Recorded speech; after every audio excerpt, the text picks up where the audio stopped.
Hello, hymn people. Yes, Aron and I are back for a second series of hymns, history, and dodgy harmonies. Well, I say a second series. We'll probably release episodes, sporadically, few and far between. There's not a massive plan, I won't lie. But we're back for now. That's for sure. It's a new series with a new setup, which you'll see if you're watching on YouTube. And have you seen the new cover art? Yes, but don't be fooled by these very superficial things, because in reality, not much has changed. Each episode will continue to learn about a hymn writer of old and focus on one of their hymns which we have tried to reimagine or renovate with the purpose of singing it afresh with our church family here at Gibalva. And as ever, Aron and I will sing the song in question at the end of each episode, hence the dodgy harmonies bit of the tagline. You're listening to Hymnology 101. As ever, we hope you enjoy.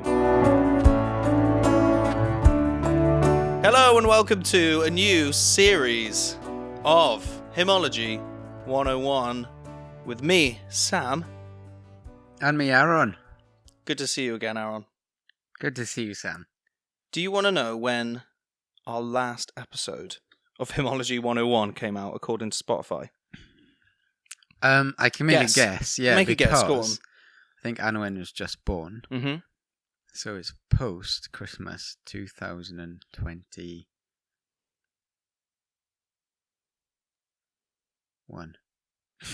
Okay, it's way after what you've just said. I don't know where you've been, mate. We've done... It's not that long. Maybe you're getting confused because we did 3 Zoom episodes with special guests. Oh, yeah. Okay, hang on. It was September 2022. We probably recorded it about then. 22nd of November, our last episode came out with Pat Schibel. I still don't know how to say his last name. Schibel. I think so. Cool. Well, tomato, yeah, I thought it'd be cool. We haven't really... Well, obviously, we have talked about our special guest episodes, but I thought we could do that on the pod. We were absolutely blessed to be able to talk to some guys who've written some amazing hymns and have also renovated old hymns, and we sing their songs. Restored. No, we will go for renovated. Although this is something Kevin Twitt, I think I edited it out maybe, but he wasn't into that phrase. He preferred it restored. Retuned. Retuned, okay. Retuned, I think is what he said. Yeah. So we had Kevin Twitt of Indelible Grace Music, who, Indelible Grace have done so many songs, like done that retuning, renovating of old hymns that we sing in church, loads. Eric Schumacher and David Ward, who did a brilliant hymn. Not in Me. Still up there with one of my favourite hymns. Absolutely. We sung it on Sunday, didn't we? And it's just... It was amazing, yeah. Incredible. And Pat, say it again? Schibel. I think. I mean, he might correct us again. Maybe. And since we talked to him, we started singing Jesus Thank You. Yeah. We talked about that on the pod. But anyway... what was I going to say? What was your standout from those chats? It was awesome, wasn't it, talking to these guys? What do you remember? Do you want me to go first? Yeah, okay. Well, I think definitely with Pat and Kevin, they both said things which weren't really about music, just more about Jesus and serving that really helped me. Kevin just talking about... it's much easier to equip people on the front end than to critique them on the back end, which is something I've really taken on in serving in church. Like, I'm an elder. I need to equip people for works of service, not just have a go at them if I think they're not doing things properly, when I haven't ever really told them the service role we want them to do, in church life anyway. So, and you have done that with your equip sessions, which is really cool. It was him and something, a few other people actually, have said, and it's like, okay, this is important to take on. And Pat, it was just really encouraging Jesus chat with him, wasn't it? And I think he said, he was like, lads, stop worrying so much about songs, just stay low, serve Jesus.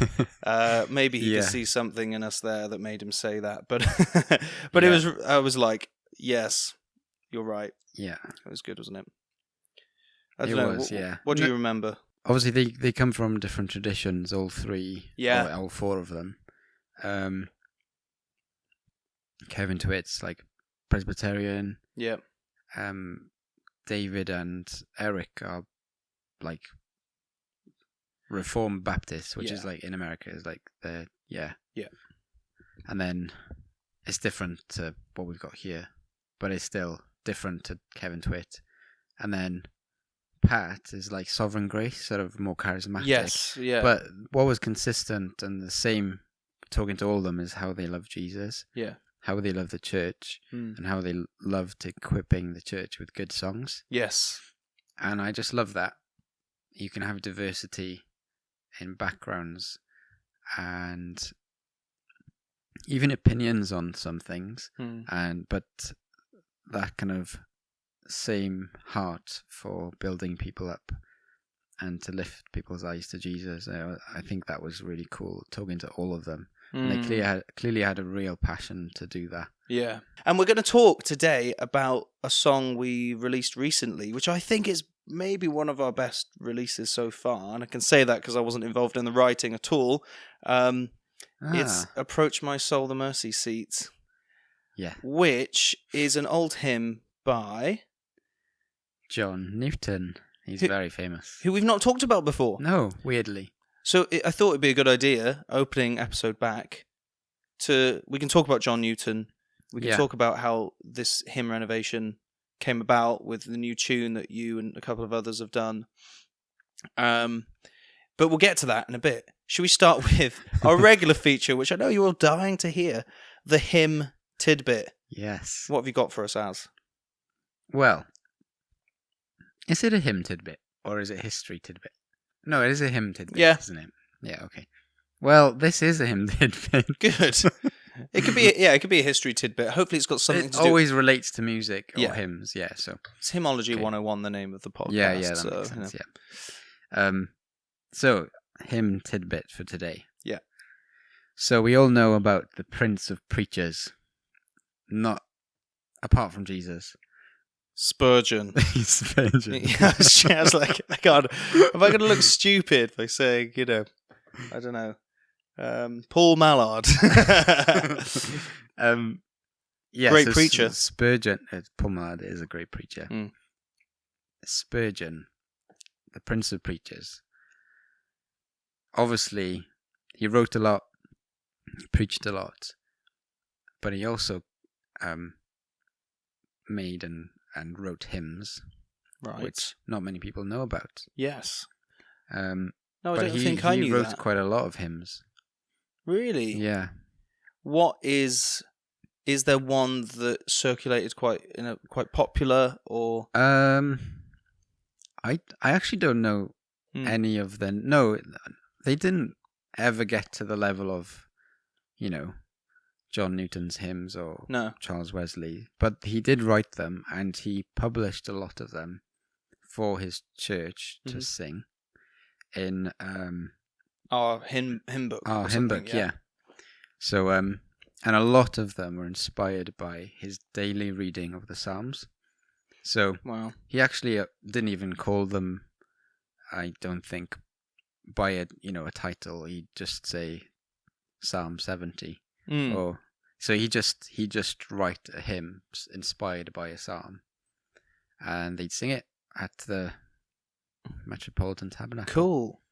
And also, as an extra tidbit, I did not know this, but when they used to sing hymns and psalms in his church, they didn't have any instruments. No organ, very deliberate.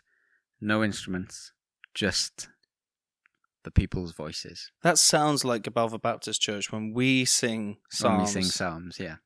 So they'd have organ music for hymns. No.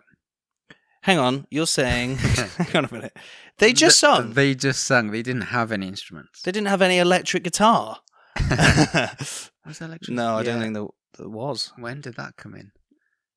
That's like... I want to say like the 40s. 1840s. No, way later, like 1940s. I mean, electricity. Electric guitar, though, didn't electricity. really... Oh, you talk about when did electricity come in? Yeah, when did they start, experimenting with electricity? Look, you're looking at the wrong guy here. It's definitely, I'm pretty sure, 1800s. Yeah. Spurgeon. I'm joking about, obviously, did the electric guitar. Of course, yeah. So, that would be hilarious. Why didn't they play organ? I'm guessing. At all? Or anything? I'm guessing because he's, like, in the tradition of instruments and too much noise is a distraction. Right. Yeah. So just the people's voices. Wow. Okay, cool. Yeah. So I didn't know that, and that does surprise me a bit. I'm surprised because classically in the Baptist tradition is like the organ or the choir, but I suppose he just. So would he lead the congregational singing from the front? I was in Alfred Place Baptist Church the other day. Aberystwyth, and Rodri Brady. Mm-hmm. He was up on the pulpit, and he was leading and praying. And I was surprised that when they started singing, he kind of invited everyone to stand, and then he kind of led us congregationally in singing. Yes, and that is actually something that's come from the past. The tradition, especially in Baptist churches. So it's the minister who leads the congregation in the worship, in the singing. That is cool. Yeah, so there wasn't a paid worship leader then. In Alfred Place Baptist Church. Not there, or probably not in Spurgeon's time. But they would have had like choirs and worship leaders. But I'm guessing, I don't know for certain, but I'm guessing Spurgeon would have stayed up there and sang to the congregation. Wow. I've actually seen Paul Mallard do it as well when he used to be in Widcombe Baptist Church. Yeah. He'd just stand up there. And that's important because I've thought, I was telling guys who lead our services. Yeah. Well, actually, I don't know if I have told them this, but I've noticed it. If you're on the stage, actually, we got told this at a conference, I think, a music conference. Who was it we went to? The Australian Emu Music. Emu Music, yeah. Did they say this? Sorry, I don't know. I can't remember. But if you're on the stage, whether you like it or not, you're leading the singing. Yeah. So if you're leading the service, you might think, I'm not a musician, I'm just leading the service. But you're on the stage, right? People can see you. So, like, if you're not going to bother singing, that will filter down into the congregation. Yeah, so definitely. Because you're, like, the first person people see when they're looking at the screen. It makes sense. Or even, looking up from a hymn book. I mean, personally, we don't have the band on the stage. They're down to one side. I suppose, if they're on the stage, it's a bit different then. Your eyes are drawn to them. And but if you are in a church where the band is on the side, then if there is someone on the stage whilst the singing's happening, like, they are sort of leading whether you like it or not, There's a difference, though, I think. When we do it, we cannot face the side, we face the screen, whereas I'm talking about like facing the congregation and singing. Yeah, that's it. So you're saying Spurgeon would face I'm guessing, face the congregation. That's what Rodri Brady did. Yeah. And you're right, Paul I have Mallard seen, we mentioned him a lot now, Paul Mallard on, as you said, doing that too. Yeah. They almost forget that the congregation's there, they just get right into it. Yes. And they just... No, it's great. Yeah. It's really cool. It is really cool. Should we talk about then John Newton? Yes. So we're gonna talk and then sing at the end, Approach My Soul, the Mercy Seat. But we've not done one on John Newton, and he's a prolific hymn writing figure. Yeah. Where do you want to begin with him? So he was born in 1725. 1700s is the era we love to be in, isn't it? Most of the guys we've done a podcast on are born 18th century. Yeah, 18th century, 1725, he died at 1807. So he had a good long life. That is good. Yeah. Probably his most famous hymn is Amazing Grace. Which is probably the most famous hymn. Yes. Right? Yeah, it's weird because I think Charles Wesley is recognised as probably the most prolific and famous hymn writer, but the most famous hymn Has to be Amazing Grace. Grace by John Newton. I have a memory of my history teacher in secondary school saying they did a survey, whoever they are, on what is the most famous hymn. Can anyone tell me what it is? And I was racking my brain, and I remember thinking, could it be The Lord of the Dance? I was fresh out of primary school. That was a bagger. Wow. I don't think that made the top 100, The Lord of the Dance. Anyway, but he said it's Amazing Grace, and I was like, oh, obviously. Yeah. That's transferred into pop culture, and it's like sung on American Pop Idol or any people do that, you know. Everyone knows it. They made a film about it. Yeah. Chris Tomlin renovated it, and he's got everyone sings the chorus. We do. Yeah. It's a class chorus. I mean, you could be snobby about it if you want, but I'm like, it's soaring. It's good. It is good. Yeah. So anyway, we talk about like what would be on their best of album, right? I mean, that helps me think through these guys. Amazing Grace. Track 1 is Amazing Grace. Yeah. Yeah. Another one that we sing, How Sweet the Name of Jesus Sounds. Oh, brilliant. And you should check out the 20 Schemes music arrangement. I know it's not their own tune, but it's just a lovely acoustic take they do. Yeah. Vandy Prime singing. It's really good. It's really nice. So I didn't actually realise that was John Newton, but it is. Yeah. Yeah. That's great. And there are a load more John Newton hymns. Yeah. He actually wrote one, which is basically his testimony, which is quite a long one, but I don't think anyone's kind of renovated it or revisited it. Yeah, okay. So, but that's really cool. Mm-hmm. I can read it out to you if you want. Have you got it? Got it. It's his testimony. This is his testimony, yeah. Go for it. That'd be good to know. I haven't talked about his background yet, but in evil long I took delight, unawed by shame or fear, till a new object struck my sight and stopped my wild career. I saw one hanging on a tree, in agonies and blood, who fixed his languid eyes on me, as near his cross I stood. And then it carries on. That's cool. That's the intro. His wild career. It sounds like he was a drug dealer. To be honest, he wasn't a drug dealer, but he did deal in some dodgy stuff. Oh yeah. Yeah. So should I do his Yeah, go on. So, yeah. Take us through. Yeah. So he was born in 1725, like I said, into a Christian home. His mum died quite young. So then his dad took him under his wing, and his dad was a seafaring man, similar to Samuel Medley. Yeah. Yeah. I remembered something. I think you taught me. Yeah. Go on. Yeah. So he had a pretty good, upbringing. Wealthy parents, went to a good school. Often you find, we've talked about this a lot, isn't it? All of these guys, educated. They're really educated. Yeah. So before he went like officially with his dad, so dad had a lot of dealings in like the West Indies, and was owned ships and stuff like that, and he was involved in trade. He went to visit some family, and he met a girl who he fell in love with. He was 18, I think, and she was like 14. Hang on a minute. Hang on. If this is 2023... that wouldn't have been allowed. But he did... Right, so he didn't do it. He'd be cancelled before he could write Amazing Grace. You know? He was just like... No, fair enough. He liked her, and he was like... He had affections for her. Yeah. At that age. He was 18. It was 4 years difference. Come on. Yeah.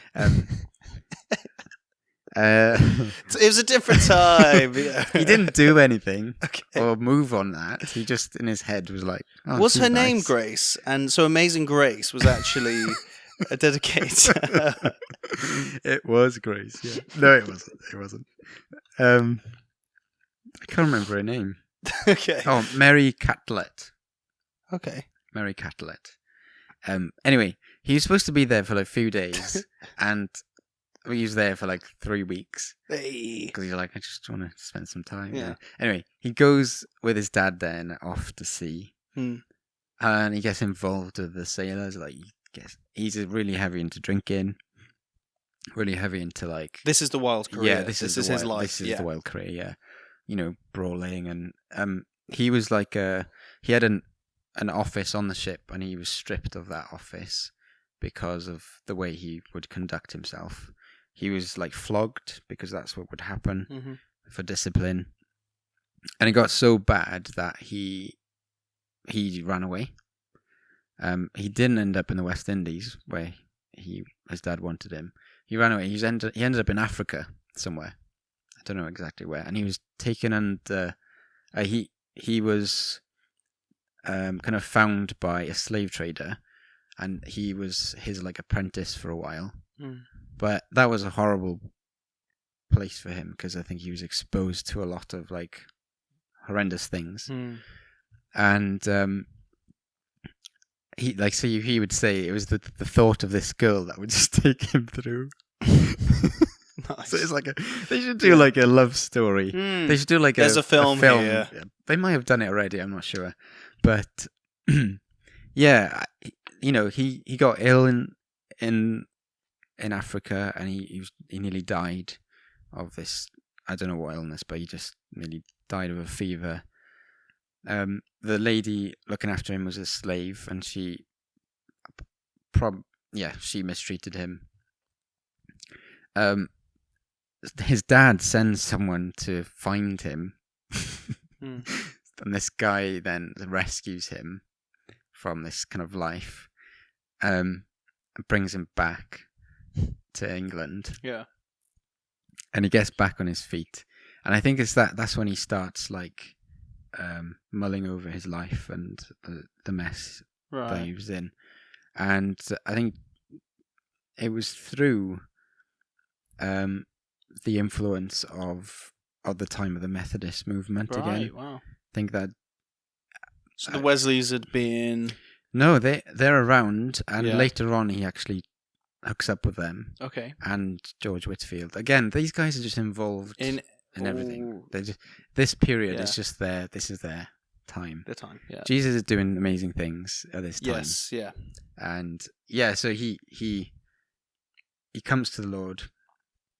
He repents. He marries this girl when he was like 23 eventually, I think. That's fine. Yeah, so she's older then. And he still gets involved in the sea trade, and he's around Liverpool for a while. And through that then gets involved in the slave trade. Yeah, right, okay. So that when I said dodgy dealings... Yeah, here we go. Yeah, so he gets involved in that. So he'd already been exposed to it when he was in Africa. And he just... That's what everyone did. Yeah. But obviously, the more he grew and read and, read the scriptures, and his convictions then began to kind of eat away at him, and he got involved then with the abolition of the slave trade with William Wilberforce, because he was like, this is totally wrong. Yeah, so cool. he runs from that. But he was involved in that while he was saved, so there was obviously a lot of conflict going on. And then after that then, I think he was like 39 when he went into the ministry. Right, okay. And he ends up in a place called Olney. And that's where he writes most of his most famous hymns, the Olney hymns, with a friend and a parishioner called William Cowper, who is also a hymn writer. Have we done an episode on him yet? Have we? I don't think we have. He's been referenced because he's prolific. Yeah. He is. I mean... There's a fountain filled with blood. There is a fountain, yeah. Is the main one, but there's others. Yeah, there are other ones we sing. Yeah. But I can't remember. I can't remember now, no. But that's kind of like a summary. And then he's just involved in ministry then, in Olney, and he moves eventually to London. So again, the theme is he's a pastor writing hymns for people. Well, talking of his testimony, I mean, Amazing Grace is also surely his testimony that saved a wretch like me. Yeah, exactly. I once was lost, now but found. Now found. Yeah. Now, right, question about Amazing Grace. He didn't write the music, right? No. That's a later tune. That's a later tune, yeah. I don't know what the original tune would have been. I'm sure I've heard as well that the lyrics lyrics we sing about when I've been there 10,000 years came could have been later. an addition. An addition. Oh yeah. I don't know much about that actually, but it could have been. Yeah. Well, should we get on to then Approach My Soul? Approach My Soul. Yeah. When did you come across these lyrics? I think I was listening. On YouTube, you're going through. You're just going through playing. It's like a playlist, Mm-hmm. and I found one, which was just. It was the Westminster Chapel playlist when Martin Lloyd-Jones was there. Okay, yeah. And so the songs they'd sing when he was the pastor there. And they had a version. I was like, oh, these are great words. But then I remembered I had sung these words before in I think it was at the ABBA conference, and it was a different tune. Yeah. But so I just thought, oh, these are great, great words. Yeah. Because we were talking about prayer a lot, weren't we? Yeah, we've been drawn to hymns. Yeah. That are encouragements to pray. Pray. Because there's just not many that we sing, and after Lee had preached a series on prayer, you sort of realise, there's really not all that many songs on this, or that encourage us, or that teach us about prayer. So that's cool. Yeah, so it was also like I have been thinking about the mercy seat for a while, because that's something in the Old Testament that's referenced quite a lot. Yeah. Not in NIV, weirdly. The ESV and older translations, they use the term mercy seat for it's the covering of the Ark of the Covenant, and the cherubim are on either side, and the mercy seat is in between the cherubim. Yeah. On top of the Ark of the Covenant. Right, yeah. And the lid then, beneath the mercy seat, is where the commandments are kept. Yes. And the budded staff of Aaron, So already there's just so much to do with the mercy seat that interested me. Yeah. So when you have lyrics like Approach My Soul, the mercy seat specifically, it's like, oh, okay. Mm-hmm. And we do want to, we teach a lot on the Old Testament imagery in church. We teach a lot about what these symbols and signs mean. Yeah. Pointing forward to the work of Jesus. And we need that in our hymns and our songs to kind of remind us of what these mean. We just notice in modern hymns and songs that sort of language is less and less, because, and I understand you think, but lots of people might not know what that phrase means. Yeah. But we're like, we want to teach what these things mean. And we have, in fact, I'd like to think already people would have a bit of an idea, or even if they don't, we can do, and we will do. So, we want to lean into those phrases, don't we? Yeah, exactly. Yeah, it is a really, the set of lyrics are really encouraging. Like if I just go through verse 3, it says, "O wondrous love to bleed and die, to bear the cross and shame, that guilty sinners such as I might plead thy gracious name." That's great. It's like I can actually call on the name of the Lord because he's bled and died and he's taken my shame. So then the original lyrics are, "Poor tempest, tossed soul, be still, my promised grace receive," and that is Jesus speaking. Yeah, 'tis Jesus speaks. Yes. And then the response is, "I must, I will, I can, I do believe." That's a great moment. It is. It's kind of like a progression of his thought. I must believe him. I will believe him. I can. It's possible to believe him. I do. Yeah. But talk to us then about how you got this sort of new version that we've put out as a church, that we've been singing as a church. By the way, it's really taken off when we've sung this together pretty much straight away. There's a girl and a boy bit. in the chorus, and I was like, I don't know, like, will people get their heads around it? But it was straight away. People I was got thinking it. Stuart Townend's "The Lord's My Shepherd." There. Yeah. So I was like, that works. So we could do another one like that. Yeah. Just a little bit about the hymn itself. Before I come on to that. So it is part of the Olney hymns, published in 1779. Okay. So written to the congregation at Olney.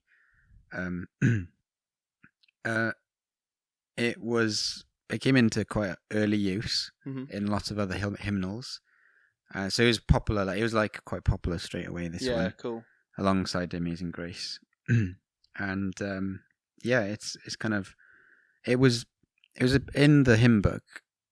It was in a section of the hymn book, and it had its own little chapter called "The Effort," and there was another hymn after, I think this was the second of two hymns, and the other hymn was called "Cheer Up, My Soul, There Is a Mercy Seat." Oh wow, cool! So he's obviously like this idea thinking about it, been inspirational, and he's like, "Oh, these go together, these two hymns, almost like an EP."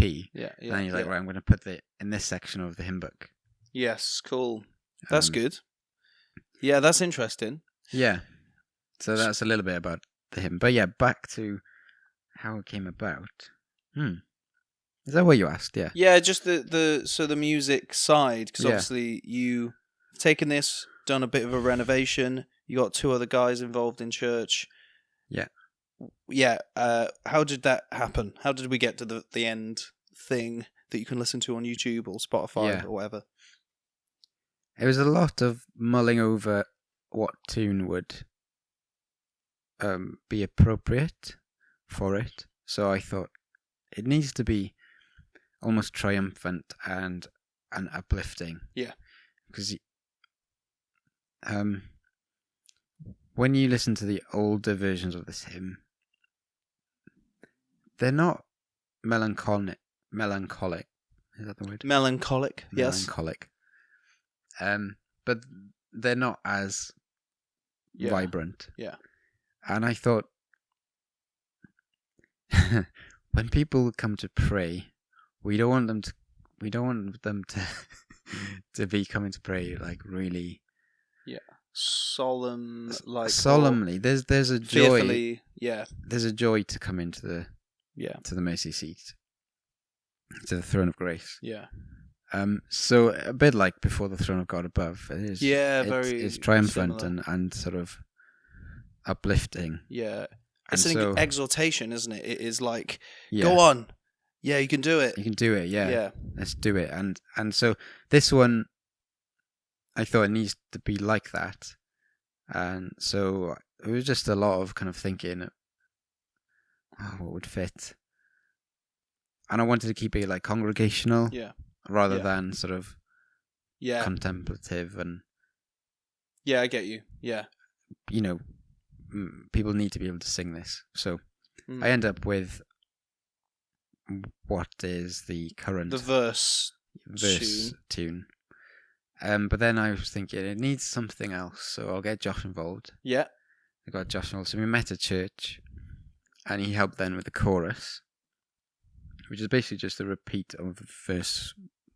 Yeah, so I like this with the chorus and then also with the bridge, which we'll get onto. Yeah.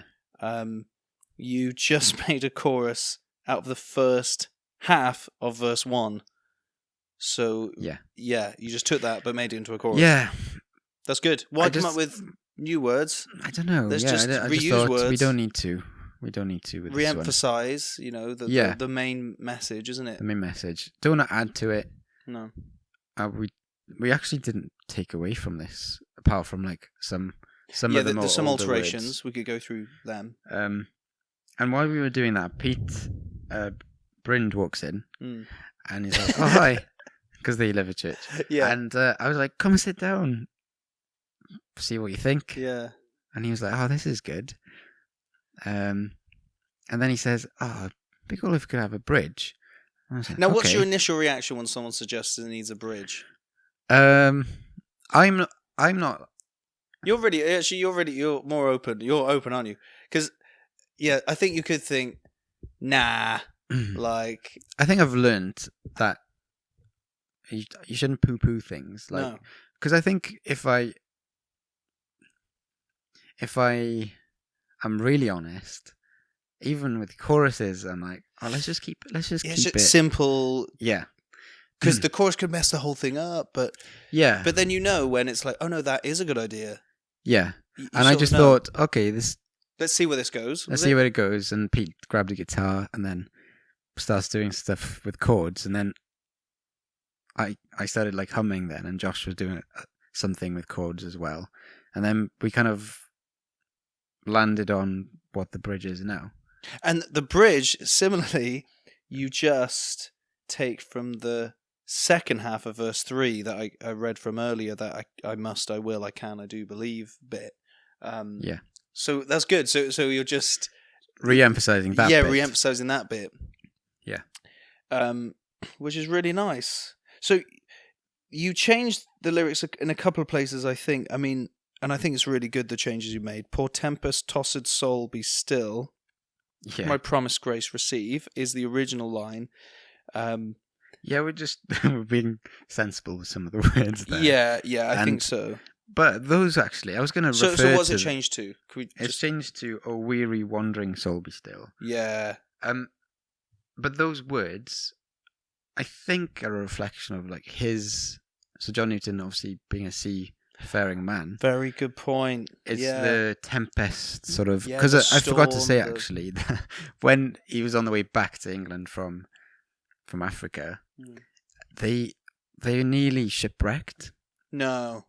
Yeah, so they were in a really ferocious storm, and they nearly shipwrecked. Incredible. And so it's those sorts of experiences that must come back to his head. Yeah. Poor when he tempest, writes that. Tossed soul, be still. It's just he would have known what it is to be physically thrashed about by the waves on a ship, and so he's making that.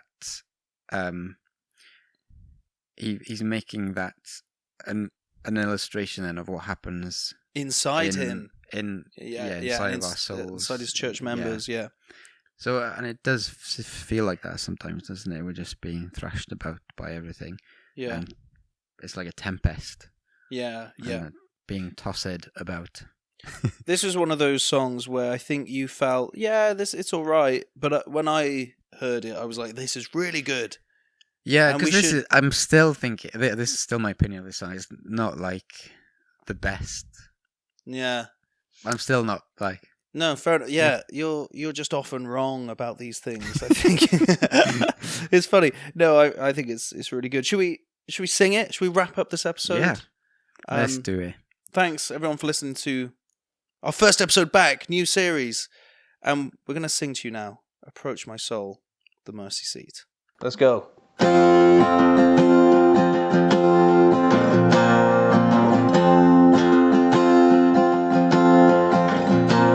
Approach my soul, the mercy seat, where Jesus answers prayer. There humbly fall before his feet, for none can perish there. Thy promise is my only plea, with this I venture nigh. You call all burdened souls to thee, and such, O Lord, am I.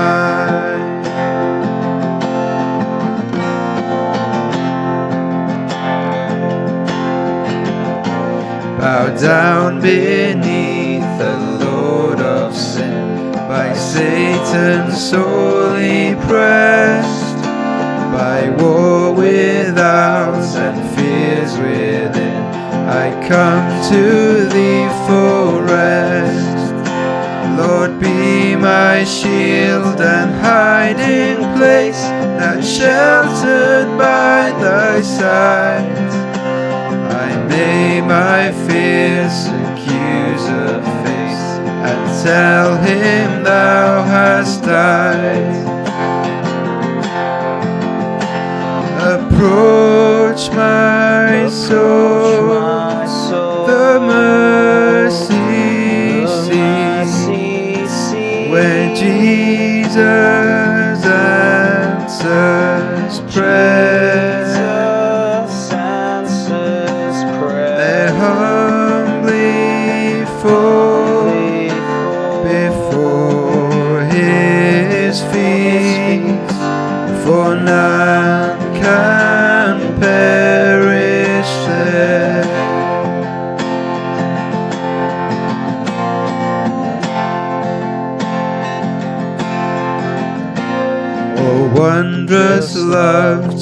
bleed and die, to bear the cross and shame, that guilty sinners such as I might plead thy gracious name.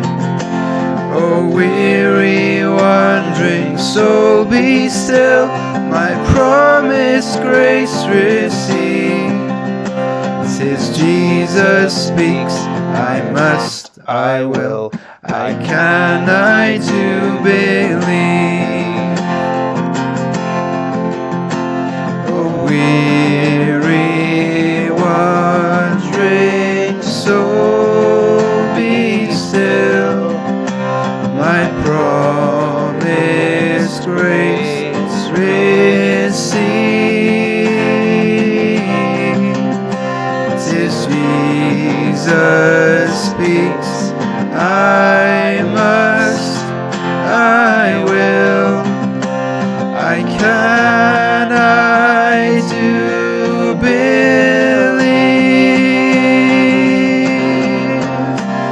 Approach my soul, the mercy seat, where Jesus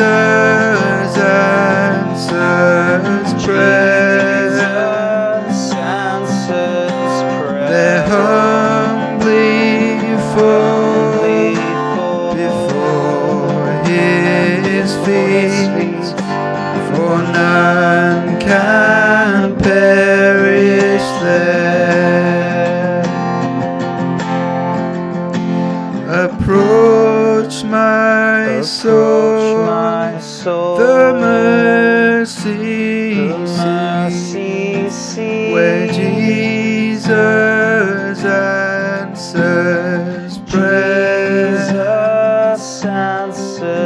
prayer. There humbly fall before his feet, for none can perish there.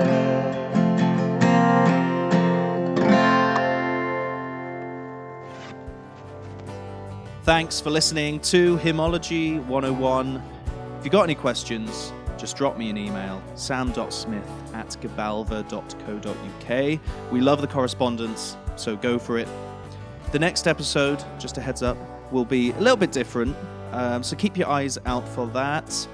Like and subscribe to the podcast, etc., etc.